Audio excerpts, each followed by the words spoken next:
Subscribe کیجئے محاسن اسلام YouTube channel کو اور بیل آئیکن پر ضرور کلک کیجئے تاکہ ہر طرح کی اسلامک نئی ویڈیو فوراً آپ تک پہنچے۔ السلام علیکم ورحمۃ اللہ وبرکاتہ۔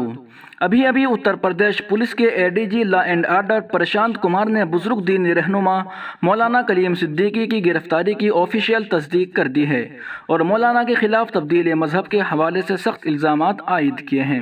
اے ٹی ایس کی تفتیش سے 2 الزامات لگائے گئے ہیں۔ نمبر 1، ملک میں تبدیل مذہب کے سب سے بڑے سرغنہ کے طور پر کیا گیا گرفتار۔ نمبر 2، 3 کروڑ روپے سے زائد غیر ملکی فنڈنگ حاصل کیے۔ مزید تحقیقات کے لیے اے ٹی ایس کی 6 ٹیمیں تشکیل دی گئی۔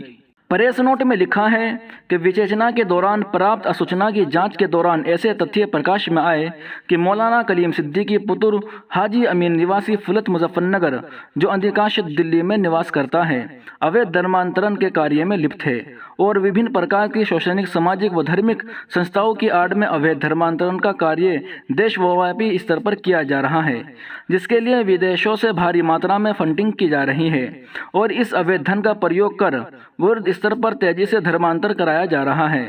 دیوبند الوداعی ترانے، خبریں، نعت نظم، بیانات، آواز کا سفر، مکالمے، ڈیبیٹ، پروگرام وغیرہ وغیرہ کی خوبصورت اپڈیٹ حاصل کرنے کے لیے ابھی یوٹیوب چینل محاسن اسلام کو سبسکرائب ضرور فرمائیں۔